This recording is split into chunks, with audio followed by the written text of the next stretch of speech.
कबीर लतीफ़ साईं जे शऊर जो सिलसिलो। ज़िंदगी गूनागून आहे, माण्हू ऐं माण्हू सां जेके लाॻापियल ही काइनात आहे, उनजा अलाए केतिरा इसरार आहिनि, अलाए उनजा केतिरा मज़हर आहिनि, अलाए केतिरा नज़ारा आहिनि। माण्हू जे अंदर जी दुनिया वॾी वसी ऐं शाहूकार आहे। पोइ उन जूं माण्हुनि जूं कैफ़ियतूं आहिनि, माण्हू जा जज़्बा आहिनि, माण्हू जूं चाहतूं आहिनि, ख़्याल आहिनि, ॻाल्हियूं आहिनि। अॼु पाण जेको दोहो पढ़ूं था, उहो दोहो जेको आहे उनजो कॉन्सेप्ट आहे प्रेम, प्रियम, प्रीत, महबूब। इहो ख़ूबसूरत माण्हू जे ज़िंदगी जो जौहर आहे। ऐं जेकर इहा शइ माण्हू में आहे त पोइ माण्हू जी जेका ज़िंदगी आहे उहा ॾाढी मज़ेदार बि थिए थी ऐं ॾाढी वणंदड़ बि थिए थी। जेकर माण्हू जी ज़िंदगी में प्रेम न आहे, माण्हू जी ज़िंदगी में प्यार न आहे जेकॾहिं, त पोइ सॼी माण्हू जी ज़िंदगी जेका आहे उहा अजाई थी वञे। कबीर साहब फरमाए थो प्रीतम को पटिया लिखूं। कबीर साहब खे चवनि था भई इलाही वक़्तु थी वियो आहे, न को पहिरीं अचे थो, न को तूं उनखे ख़त थो लिखी, उन ख़त लिख त उहो अचे। प्रीतम को पटिया लिखूं जो कहूं है बदेस, प्रीतम को पटिया लिखूं जो कहूं होए बदेस, तन में मन में नैनन में क्या को क्या संदेश। जेकर मुंहिंजो पिरी, कबीर साहब फरमाए थो जेकर मुंहिंजो पिरी परॾे में हुजे त पोइ खणी उनखे ख़त बि लिखां। पर जेको मुंहिंजे तन में, मुंहिंजे मन में, मुंहिंजे नैननि में वसे थो, मुंहिंजी दिलि जी दुनिया में वसे थो, मुंहिंजे रूह में रसिजे थो, उनखे आउं कहिड़ा ख़त लिखां? मूंखां त धार कोन्हे को।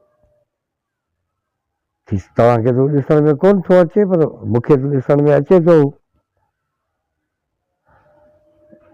उनखे आउं कहिड़ा बि ख़त लिखां उनखे। हाणे इनखे सिंधी मंज़ूम बैत में जेको आहे मूं तर्जुमो कयो आहे।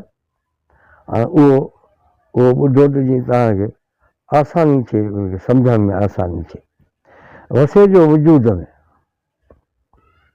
वसे जो वजूद में सो कीअं भायां दूर, वसे जो वजूद में सो कीअं भायां दूर, मन में जो मामूर, मन में जो मामूर तंहिं लाइ कहिड़ा कांग उॾायां।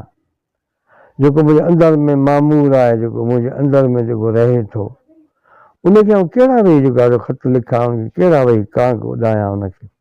लतीफ़ साईं मूं अर्ज़ु कयो त कबीर ऐं लतीफ़ अखर मिड़े हिकिड़ो, ॿई हिकिड़ी ॻाल्हि आहे। लतीफ़ फरमाए थो त सचूं सभो ई थियो अंदरि आरियाणी, मुंहिंजे अंदर में ॿियो कुझु कोन्हे को, सॼे जो सॼो सभो ई जेको आहे सो महबूब आहे, प्रिय आहे।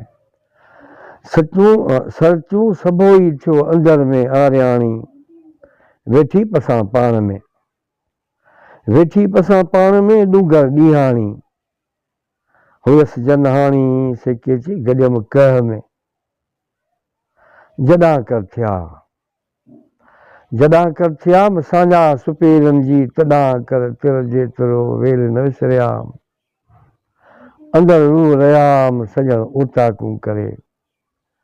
जॾहिं खां वठी महबूब सां मुलाक़ात थी आहे, जॾहिं खां वठी महबूब सां तालुक़ु थियो आहे, उन सां जॾहिं वास्तो थियो आहे, उन सां जॾहिं मुंहिंजी साञा उन सां जॾहिं जुड़ी आहे, तॾहिं खां वठी जेको आहे हिकिड़ी घड़ी बि मूंखां विसरियो कोन्हे को, हिकिड़ी घड़ी बि मूंखां परे कोन थियो आहे, छो त मुंहिंजे अंदरि में रूह में रहे थो। कबीर साहब चयो न, तन में मन में नैनन में त्या को क्या संदेश, अंदरि रूह रहियाम सॼण ओटाकूं करे। मुंहिंजो सॼण ओटाकू, न घर में ओटाक में महिमान ईंदा आहिनि ऐं मेला मथा पिया हूंदा आहिनि, गोड़ घमसान लॻो पियो हूंदो आहे। मन माण्हू जो छा आहे, माण्हू जो कंहिं ॾिठो त कोन्हे को, दिलि आहे उहा माण्हू कोन ॾिठी आहे। माना अंदर जी जेका दुनिया जेका आहे माण्हू जे रूह जी जेका दुनिया आहे उन में महबूब जेको आहे सो ओताकू करे वेठो आहे त उहो परे त थियो ई कोन, उहो दूर त कोन्हे, उहो गॾो गॾु आहे। हाणे वरी इहे लतीफ़ साईं जा जो पढ़ूं था उन जो तर्जुमो पढ़ूं था ऐं लतीफ़ साईं जो बैत पढ़ूं था। प्रीतम को पटियां लिखूं जो कहूं होए बदेस, तन में मन में नैनन में त्या को क्या संदेश। कबीर साहब सिंधी में फरमाए थो न वसे जो वजूद में, वसे जो वजूद में सो कीअं भायां दूर, मन में जो मामूल तंहिं लाइ कहिड़ा कांग उॾायां। लतीफ़ साईं फरमायो त जॾहिं कर थिया बि साञा सुपेर, तॾहिं कर तिर जे तुरो वेल न विसरियाम, अंदरि रूह रहियाम सुॼण ओताकू करे। हाणे उहो सिलसिलो इहो जारी आहे ऐं हाणे वरी ॿिए कंहिं ख़्याल में वरी जेको आहे सो मिलंदासीं।